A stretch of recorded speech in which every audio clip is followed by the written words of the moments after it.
Bonjour, bonsoir à toutes et à tous, et bienvenue dans ces pronostics de l'Elimination Chamber présentés par Le Bâton, et le tout sous un nouveau format.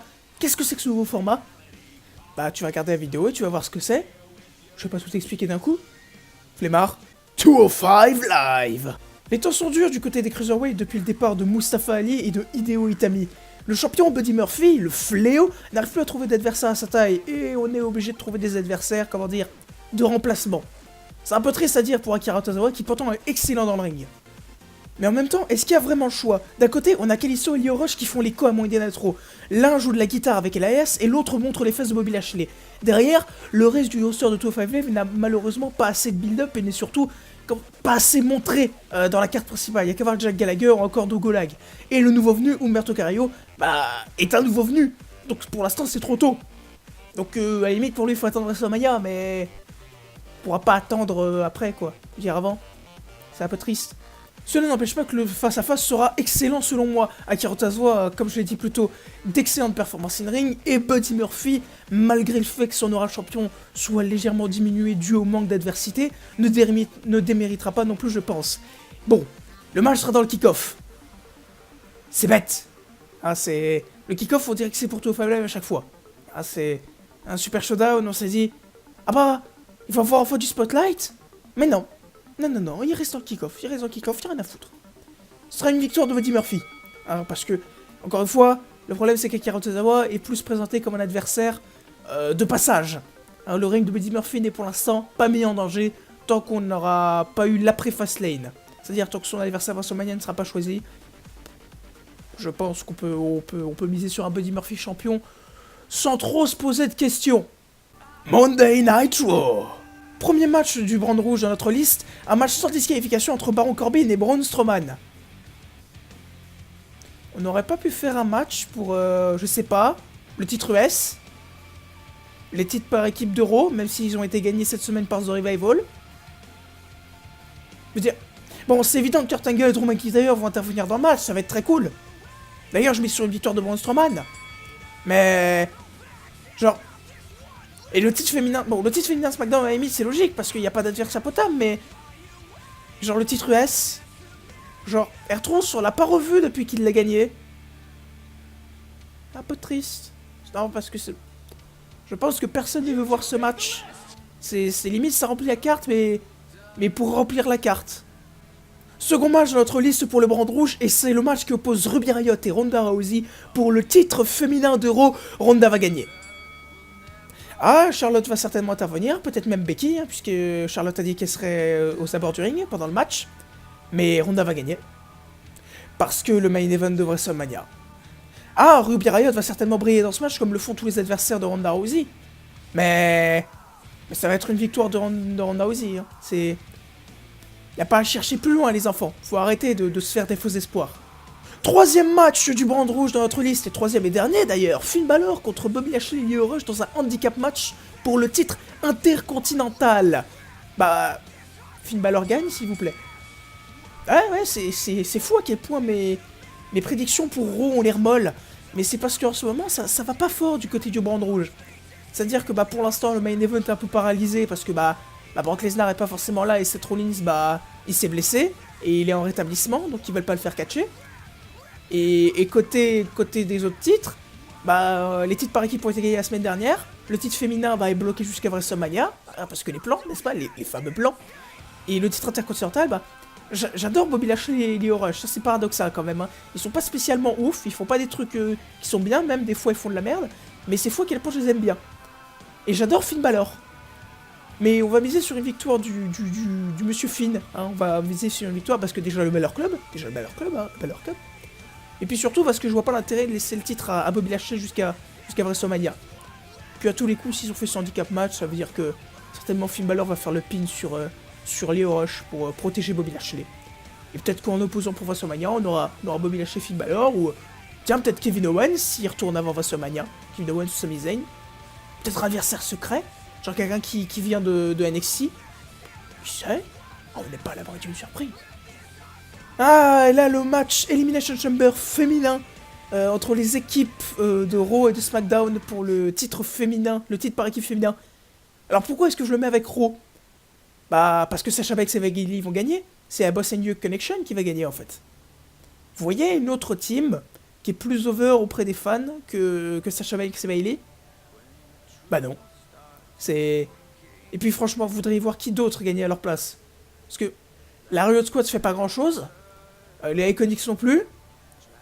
Derrière, on a Carmella et Naomi, qui a été une équipe qui a été créée, mais genre juste pour Elimination Chamber. C'est juste pour dire... les mecs, il nous manque une équipe. Bon bah mettez les deux qu'on l'utilise pour... Comment ça, titre féminin SmackDown? Je connais pas ça, moi. Non, je connais pas. Derrière, on a Tamina et Nia Jax. Est-ce que vous voulez voir Tamina et Nia Jax gagner les titres?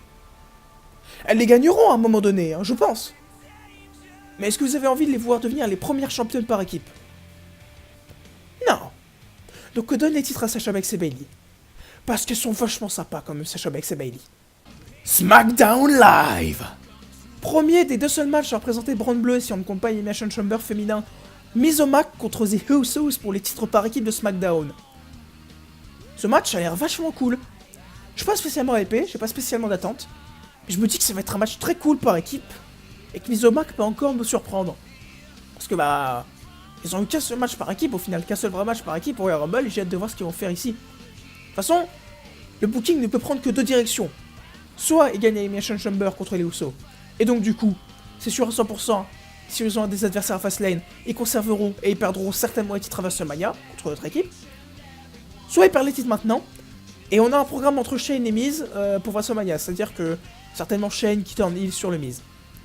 Dans tous les cas, je dis oui.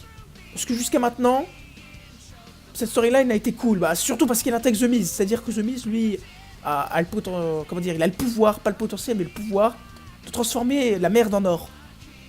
Donc très honnêtement, moi, peu importe comment ça y va, je demande à voir. Dernier match de ces pronostics, l'Elimination Chamber masculin pour le titre poids lourd de la WWE, entre le nouveau Daniel Bryan, le phénoménal AJ Styles, la vipère Randy Orton, la machine de soumission samoenne Samoa Joe, représentant New Day et remplaçant Mustafa Ali Kofi Kingston, et pour finir, l'énigme charismatique, j'espère que ça se traduit comme ça, Jeff Hardy. Ce match va être génial. Ça me fout un peu le seum que mon chouchou Mustafa Ali ne soit pas là. Mais ça va être fantastique. Il va y avoir tellement de spots géniaux qui vont pouvoir être possibles. Il y a tellement de stars in ring. Je m'en fous qu'il c'est pas le star power auprès des fans. Pour moi, ils l'ont.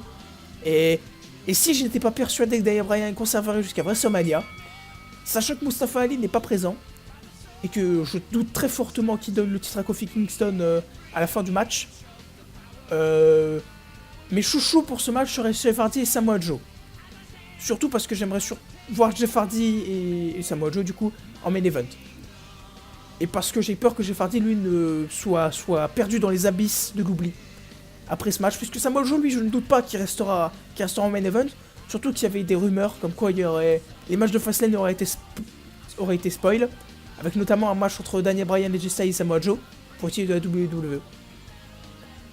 Donc Samoa Joe, lui, je pense qu'on peut être assuré qu'il restera en main event. J'ai un peu plus peur pour Jeff Hardy, que j'aimerais voir rester en main event. Après, s'il va en mid-card pour aller chercher le titre des États-Unis, qu'il n'aura pas, je pense, à WrestleMania, moi ça me dérange pas. Mais voilà, j'aime énormément ce catcher et j'aimerais bien qu'il reste en main event. D'ailleurs, je vois pas Randy Orton gagner, puisque j'avoue que j'ai pas spécialement envie de le voir gagner le titre de la WWE. J'ai pas envie d'aller voir chercher le titre des États-Unis non plus. Voilà, mais s'il va le chercher, il le gagnera pas. Et puis Kofi Kingston, bah, comme j'ai dit, c'est le choix de remplacement. Donc, si on suit la logique, ça serait une victoire de Daniel Bryan. Mais, mon cœur, je vais placer deux petites icônes de cœur aux côtés de Samoa Joe et Jeff Hardy. Pour leur souhaiter bonne chance pour cette Elimination Chamber, qui va être excellent. J'espère que ça sera main event. Je pense très certainement même que ça sera main event. Ça va être génial. Ça va être fantastiquement génial. Fantastiquement. Ouais. Je sais parler à France. Peu de hype pour cette Elimination Chamber au final. Ce qui est un peu logique. On est un peu dans une période de transition. C'est-à-dire que la période de transition justement qui a été commencée au Royal Rumble n'est pas terminée. Donc du coup, je pense que ça va durer au moins jusqu'à Fastlane. Et que c'est après Fastlane qu'on aura les vraies grosses rivalités pour les titres qui n'ont pas encore de participants fixes, à savoir le titre universel et le titre féminin d'Euro. Mis à part ces deux titres-là, je pense que c'est à partir de Fastlane qu'on va voir des vraies grosses rivalités qui vont être mises en place pour WrestleMania. Je prédis déjà des combats à titre multiple pour WrestleMania, à participants multiples pour WrestleMania, notamment pour les titres par équipe de Raw, je pense, et aussi de SmackDown, et certainement pour les titres des États-Unis, comme ils l'ont fait l'année dernière. Mais après, de notre côté, ça a beau être une période de transition. Quand on regarde les plans d'ensemble, la carte pour WrestleMania a le potentiel d'être ouf. Donc, moi, très honnêtement, j'attends de voir. La WWE, personnellement, me satisfait pas mal. Hein, notamment avec la rivalité Becky Lynch, Ronda Rousey et Charlotte Flair, qui est juste excellente. Hein. Là, cette rivalité qui prouve que Vince sait encore comment gérer le public, c'est fantastique. Hein, c'est la rage et le sel des fans. Délice. Donc, je vais vous souhaiter un bon Elimination Chamber. Et je vais vous dire à la prochaine. Peut-être que la prochaine fois, on n'aura pas des pronostics. Peut-être que la prochaine fois, je vais arrêter d'avoir la flemme de faire du contenu qui se ressemble. Et je vais essayer de faire autre chose. Je laisse ici à votre disposition les pronostics de John et Thomas pour la carte Elimination Chamber. C'est John qui fera les pronostics de Fastlane, puisque bon, je pense que vous avez compris un petit peu comment s'organiser. Par contre, pour ce qui est de WrestleMania, les pronostics qu'on fera assurément, normalement, on les fera tous ensemble. C'est-à-dire, moi, John et Thomas, on fera tous ensemble les pronostics de WrestleMania. Et je dois vous avouer que personnellement, je suis plutôt hypé pour le faire. Hein. Je ne sais pas ce qu'on fera pour le NXT de Takeover de WrestleMania. Je pense que c'est John qui s'occupera de faire les pronostics, ce qui fera du coup qu'il aura 2 pronostics à faire. Parce que c'est pas fantastique, c'est les enfants. Hein, du travail pour ce gentil monsieur qui est jeune. Allez, je vous dis à la prochaine pour de nouvelles vidéos. Ciao!